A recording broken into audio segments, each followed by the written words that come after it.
लेके एक सर्कुलर वे में, मतलब मैक्सिमम आप लोगों के रिएजेंट्स सामने आ जाएंगे और एक फ्लो चार्ट दिखा रखा है। हम RX से चले हैं और वापस RX पे आ रहे हैं, 11 पे नहीं आ रहे हैं, हम RX पे आ रहे हैं, दैट इज इनिशियल। सो देखो कैसे पहुंच रहे हो, RX Mg dry ether RMgX बन गया। एंड अगर आप ले रहे हो फॉर्मेल्डिहाइड, ये बेटा ये बहुत मतलब बार बार अगर मैं बोल रही हूँ इम्पोर्टेंट है, तो ये किसी ना किसी तरह से, क्योंकि 5-6 मार्क्स कन्वर्जेंस है तो उसमें इम्पोर्टेंट है। HCHO अगर फॉर्मेल्डिहाइड ले रहे हो तो आपका 1 डिग्री अल्कोहल फॉर्म हो जाएगा and 1 carbon more, SCHO followed by hydrolysis. Reactions are we are already discussing first chapter and aldehyde ketone alcohols में. Except formaldehyde, if we take any other aldehyde, CH3CHO and or RCHO, then we obtain 2 degree alcohols, CH3 और R. Now third one is, अगर आप ketone ले रहे हो तो ketone लेने पे क्या हो जाएगा, आपके पास कौन सा आ जाएगा, 3 डिग्री अल्कोहल आएगा। सो ये कंपैरिजन है टू ऑब्टेन फ्रॉम RX। मान लो आपको CH3X दिया और CH3X से आपको C2H5OH मांग रहा है, तो आप क्या कर रहे हो, आप CH3X लिया, आप treated with Mg dry ether, आपके पास GR आ गया, आपने SCHO के साथ रिएक्शन की और आपके पास इथाइल अल्कोहल आ गया। सिर्फ, और अपने ऐसा नहीं है कि ये रिएजेंट्स हमने पढ़े नहीं है, ये रिएजेंट्स हम डिस्कस कर चुके हैं। सेम वे अगर आपको 2 डिग्री मांग लेता है वो, आइसोप्रोपाइल मांगता है, तो आप CH3CHO ले लो। नाउ अगर आप CO2 ले रहे हो, same HOH, then you will get RCOOH। And carbon अगर देख रहे हो बेटा, from RX 1 carbon increases in RCOOH, so this reaction is chain ascending reaction है, RCOOH आ रहा है। Now RCOOH is treated with NH3, क्या बना, चार्ज लगा लो HNH2, RCOH में OH तक नेगेटिव है, वाटर मॉलिक्यूल निकाल दो और आपके पास आ जाएगा एमाइड RCONH2। और जब मैंने एमाइन पढ़ाया था, मुझे पता है कि उस समय इतने पार्टिसिपेंट्स नहीं हुआ करते थे, अब स्ट्रेंथ बहुत अच्छी हो गई है, तो मैं दोबारा बता रही हूँ बेटा, याद रखोगे, it is Hofmann degradation reaction. Hoffman degradation reaction is one of the most important reaction for chain degradation. Chain degrade, आपको chain degrade करना है, आपको कार्बन चेन डिग्रेड करनी है। पहले अपन ने क्या किया, देखो बेटा, इस साइकिल में चेन को इंक्रीज किया, हमने RX लिया, RMgX बनाया और हमने चेन इंक्रीज की है with 1 carbon, with 2 degree, 3 degree या कार्बोक्सिलिक एसिड से। अब आपको वापस चेन को डिग्रेड करना है। चेन डिग्रेड करने के लिए क्या कर रहे हैं, reacts with treated with NH3, RCONH2 form होगा, then this RCONH2 is treated with Br2NaOH, Hofmann degradation है, एंड RNH2 आ जाएगा। अच्छा, ये वाली जो रिएक्शन है ना बेटा, Hofmann degradation, it was also shown by AR, मतलब वो ये ऊपर वाली पूरी रिएक्शन R के साथ AR भी दे सकता है, तो जरूरी नहीं है कि RMgX ही बनेगा। अगर अपन C6H5 ले लेंगे तो अपने पास C6H5MgX आ जाएगा। सो अगर आप मतलब ये सिर्फ, it is not exclusively for aliphatic compound, it is also applicable for aromatic compound, so R और AR. now अब आपने 0 to 5 डिग्री सेंटीग्रेड लिया है, HNO2 लिया है, H2O और HCl लिया है, आपके पास क्या आ गया, अल्कोहल आ गया। कौन कौन सी रिएक्शन है, कुछ याद है? चलो मैं रिएक्शन पूछूंगी नहीं बेटा आप लोगों से, मैं आपको बता ही देती हूँ। 0 to 5 डिग्री सेंटीग्रेड सिर्फ पूरी बुक में, पूरे 12th के बुक में और 11th में भी 0 to 5 डिग्री सेंटीग्रेड जो कंडीशन है HNO2 के साथ, वो है डाइजोटाइजेशन। तो यहाँ पे इंटरमीडिएट एलिफेटिक डाइजोनियम बना, अनस्टेबल है, मैंने डिस्कस किया था परसों जब डिस्टिंग्विश अपन ने डिस्कस किए थे। और after hydrolysis it becomes alcohol, क्या फॉर्म हो जाएगा, अल्कोहल। और अल्कोहल से अल्काइल हैलाइड लाने के लिए आप पता ही है, पढ़ ही चुके हो, बिल्कुल मुझे लगता है आंख बंद करके भी आप लिख सकते हो कि अगर आपके पास Cl लाना है तो आप HCl से NCl2 ले लोगे, SOCl2 ले सकते हो, HBr ले सकते हो। ये सारी कुछ रिएक्शंस हो गई एक साइक्लिक वे में। नाउ नेक्स्ट डिस्कस कर रही हूँ बेटा, यस मैम, हाँ बोलो। Ma'am can you repeat it again, because there was some connectivity problem. कौन है, नवल, गौतम, कुणाल, कुणाल? मैम कुणाल। यस हाँ कुणाल ठीक है बेटा, आपकी आवाज भी क्लियर नहीं हो रही, कहाँ से समझाऊं बेटा, आप बोलो पूरा दोबारा समझाऊं? No ma'am, the reaction of 0 to 5 degree Celsius okay 0 to, हाँ कुणाल मुझे पता है, मुझे मोलर अच्छे से, टेस्ट। हाँ ये डायजोटाइजेशन है, मुझे अच्छे से याद है कि तुम उस टाइम भी क्लास में हुआ करते थे। तो अपन ने RNH2 लिया, NaNO2 प्लस HCl ले रहे हैं, या फिर अपन HNO2 ले लेते हैं, है ना, रिएक्शन इन सिटू बनती है, HNO2 अनस्टेबल होता है। अब क्या होगा, ये क्या बनेगा, इंटरमीडिएट RN2Cl बन जाएगा, है ना, तुम खुद देखो, HNO2 प्लस HCl लेते हैं तो RN2Cl आता है ना डायजोटाइजेशन में कुणाल। Yes ma'am. हाँ यस फिर मैम। अब, यस, अब एलिफेटिक तो अनस्टेबल होते हैं, एलिफेटिक डाइजोनियम अनस्टेबल होते हैं, तब तो क्या होगा, वाटर के साथ अपन हाइड्रेशन कराएंगे तो क्या फॉर्म हो जाता था, अल्कोहल बन जाएगा, N2 रिलीज हो जाएगी। और आइडेंटिफिकेशन के लिए था distinguish between aliphatic and aromatic amine के लिए, तो यहाँ पे भी वही अल्कोहल आ गया बेटा इसलिए। और फिर अल्कोहल से तुम्हें पता ही है, RX लाने के लिए अपने फिक्स रिएजेंट है उसमें, तो इसके अलावा बट परंतु किंतु कुछ है ही नहीं। आ गया Kunal? Yes ma'am. Yes okay, ma'am. Okay बेटा। नाउ एक बार इस 12 रिएक्शन को देखो बेटा, NO2, 12th के स्टार्टिंग में मुझे ध्यान है कि A और C में अच्छी खासी स्ट्रेंथ हुआ करती थी। तो AgNO2 अगर अपन लेते हैं तो ये NO2 अपना एम्बेडेड न्यूक्लियोफाइल है, हमें ये पता है। दो टाइप से होता है, इधर रिएक्शन अगर KNO2 के साथ होती है, CC बॉन्ड बन रहा था, मैंने ये क्वेश्चन मुझे ध्यान है, मैंने क्लास में रीजनिंग में डिक्टेट करवाया है कि CC बॉन्ड अगर बन रहा था तो अपना बना था RONO, that is nitrite, alkane nitrite. But क्योंकि K is a strong electropositive और आयनिक कंपाउंड है KNO2। अगर AgNO2 ले रहे हैं, AgNO2 में क्योंकि ये डी ब्लॉक में आ जाता है Ag, थोड़ा सा कोवलेंट नेचर आ जाएगा, and through nitrogen lone pair की साइड से रिएक्शन हुई थी, एम्बेडेड न्यूक्लियोफाइल है, एंड इट गिव्स RNO2, आपके पास RNO2 आ गया।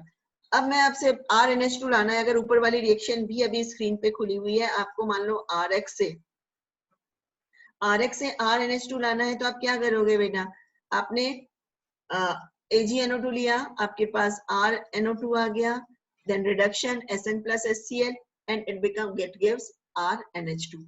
अच्छा, अब एक क्वेश्चन पूछ रही हूँ, क्योंकि अनम्यूटेड ही हो शायद, R की जगह AR ले लेंगे तो क्या ये रिएक्शन होगी? नहीं, क्यों? क्योंकि ये रिएक्शन बस सिर्फ RX to RNO2, उसके आगे की बात नहीं कर रही बेटा, यहीं तक की बात कर रही हूँ, फ्रॉम RX to RNO2। लिखते चले जाना बेटा, ये छोटे छोटे से की पॉइंट वर्ड्स को, सेंटेंस को क्यों नहीं देगा, बिकॉज RX अपना ने एलिफेटिक लिया है, and aliphatic only shows nucleophilic substitution reaction. तुम AR ले लोगे, AR तो न्यूक्लियोफिलिक सब्स्टिट्यूशन देता ही नहीं है, कैसे करा सकते हो आप उसको, NO2 कैसे लेके आओगे, आप ला ही नहीं सकते हो, है ना। तो ये रिएक्शन RX to RNO2 तक लाने के लिए अगर अपन है तो ये R के लिए एप्लीकेबल है, नॉट फॉर AR। यस, इसके बाद सेम ये रिएक्शन हम पहले भी पढ़ चुके हैं, 2 डिग्री आ जाएगा, 3 डिग्री आ जाएगा। रिएक्शन नंबर 13 को देखो, ऑल्दो ये रिएक्शन बहुत बार डिस्कस की हुई है कुणाल, अभी तुम्हें दोबारा क्लियर हो जाएगा बेटा, बेंजीन से शुरू किया है मैंने, benzene, nitrobenzene, reduction 0 to 5 degree centigrade, ऐसा कोई रिएजेंट यहाँ पे नहीं है जो कि आपने इस पूरे में कम से कम 3-4 बार आ गए। FeSCl की जगह आप SnHCl भी ले सकते हो, आप कोई एक रिड्यूसिंग एजेंट को लर्न कर लो, एंड NO2 लाने के लिए नाइट्रेशन अपने पास है ही। 14 वोट्स और वोट्स, फिटिक और फिटिक, ये क्लास में मुझे ध्यान है कि बहुत अच्छे से अपने ये 11th में भी था, और 11th में भी मैंने इसीलिए तीनों करके करवाए थे। RX लिया, Na dry ether, again another mole of RX, it gives RR, carbon double हो जाएगा, Wurtz reaction, Na dry ether and C6H5X, it is a Wurtz fitic C6H5R। मान लो आपको बनाना है टोलुइन, टोलुइन बनाने के लिए आप क्या करोगे, टोलुइन फ्रॉम, किससे बनाना है आपको टोलुइन, टोलुइन बनाना है आपको मीथेन से, आप क्या करोगे बेटा, पहले how will you prepare toluene from methane, methane is CH4 plus Cl2H nu mention करना, आपके पास CH3X आ जाएगा, मतलब आपके पास RX आ गया। एंड एरो पे अब आप लोगे anhydrous ether and C6H5X, so you will get C6H5R। Okay, कई बार ऐसा होता है बेटा कि स्पेसिफाई कर देते हैं नॉट मोर देन 2 स्टेप्स और 3 स्टेप्स। सो आप ये बात भी ध्यान रखना कि ये स्टेप्स आगे नहीं होनी चाहिए।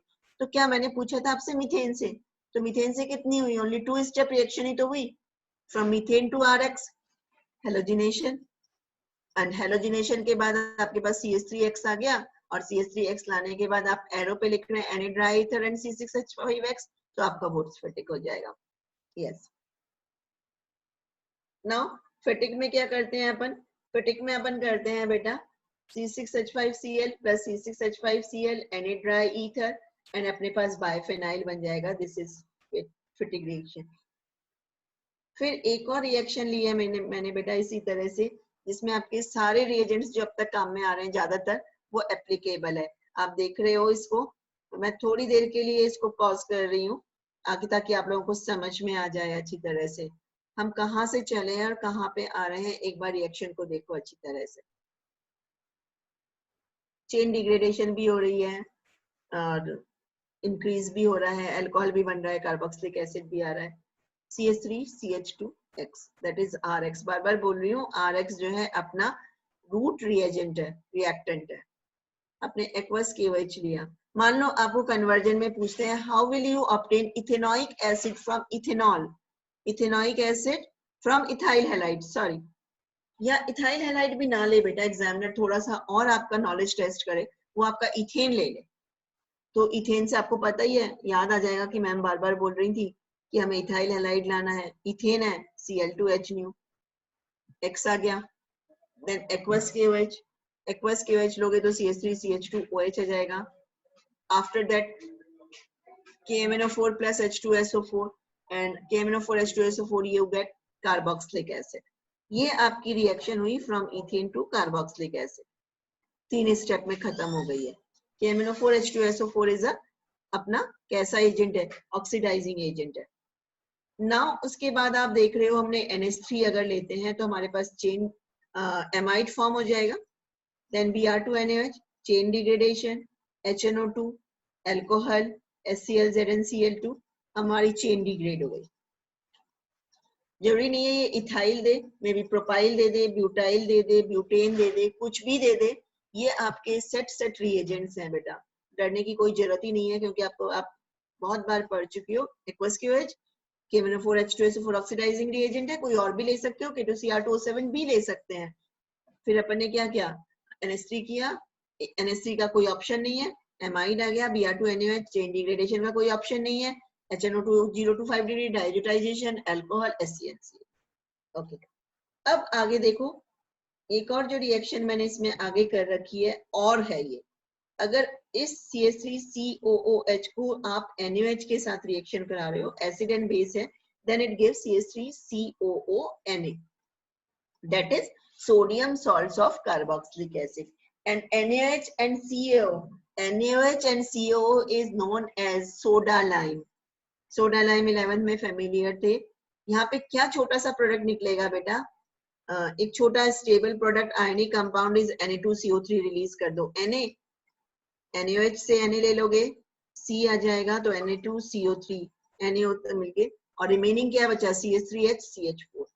CaO is only used as a to deactivate the reactivity of NaOH, और CO का कोई काम नहीं होता, but combination of NaOH and CaO is known as methane। Now next one, वही हमने Cl2H न्यू लिया एंड CH3Cl आ जाएगा। ये आपका एक दूसरी साइक्लिक रिएक्शन है, दूसरा कन्वर्जन के लिए बहुत सारे रिएजेंट हैं जो कि काम में आ रहे हैं। यस, रिएक्शन नंबर 17, ये आपके बहुत सारे प्रॉब्लम को सॉल्व करने के लिए प्रॉब्लम सॉल्विंग है। कैसे है प्रॉब्लम सॉल्विंग, RX KCN, मुझे लगता है ये मैं बहुत बार बता चुकी हूँ, न्यूक्लियोफिलिक सब्स्टिट्यूशन हो रहा है, RCN HOH+, कंप्लीट हाइड्रोलाइसिस अगर होगा, आंख बंद करके आप कार्बोक्सिलिक बना दो, HOH- RCONH2, RCONH2 आ गया, चेन डिग्रेड कर दो हॉफमैन ब्रोमोएमाइड से। तो ये एक और ऑप्शन है, RX से अपने को चेन डिग्रेड करने का और इंक्रीज करने का भी। H2Ni क्या बना रहा है, RCH2NH2। इन तीनों केसेस में हम देख रहे हैं चेन इंक्रीज हो रही है, चेन अपग्रेड हो रही है, असेंडिंग ऑर्डर रिएक्शन है, असेंडिंग है, RX plus KCN RCN बना। Okay students, one more thing, अगर एक कार्बन इंक्रीज करना है तो CN लेना, और अगर 2 कार्बन इंक्रीज करना है 1 डिग्री में तो वुड्स लेना। दोबारा रिपीट कर रही हूँ, for increasing 1 carbon we use KCN in RX में, और अगर 2 कार्बन यूज करने हैं, 2 कार्बन डबल करना है तो 1 डिग्री में आप वुड्स ले लोगे, आपका डबल हो जाएगा कार्बन। पर फिर अभी आप पूछोगे मैम आप 1 डिग्री बोल रहे हो, 2 डिग्री क्यों नहीं? 2 डिग्री में एग्जैक्ट चेन डबल नहीं होती है बेटा, साइड चेन भी आ जाती है, क्योंकि 2 डिग्री है ना, क्वेश्चन अपन ने क्लास में डिस्कस भी किया था, तो 2 डिग्री के साथ कंप्लीट इंक्रीज नहीं होगा क्योंकि वो 2 डिग्री पे है। नाउ ये यहाँ पे मैंने ये मेंशन कर दिया है जो मैंने अभी थोड़ी देर पहले बताया था, RX AgNO2 कोवलेंट नेचर है, RNO2 बनेगा, एम्बेडेड न्यूक्लियोफाइल है, nitro, KNO2 it is ionic compound and bond कहाँ से ब्रेक होगा, O से ब्रेक होगा and it gives RONO nitrite. ध्यान रखना बेटा इस बात का कि आप कहाँ क्या पूछ रहा है एग्जामिनर, आपसे RNO2 पूछ रहा है और आपको तो लग रहा है KNO2 भी तो NO2 ही लाएगा, तो आप KNO2 से करा दोगे रिएक्शन, तो सही नहीं होगा क्योंकि NO2 is embedded nucleophile. Same embedded nucleophile upon coordination chemistry में भी डिस्कस करेंगे, पर अभी तो अपन ऑर्गेनिक में पढ़ लेते हैं। यस अब देखो न्यूक्लियोफिलिक सब्स्टिट्यूशन रिएक्शन अपने को पता है, aromatic compounds are unable to show nucleophilic substitution reaction. Only at drastic condition it gives nucleophilic substitution reaction, and this reaction is known as Dow's process. मैं अब 20 तक ही डिस्कस करूंगी बेटा, क्योंकि आज अपना टाइम 10:35 तक ही है, only 4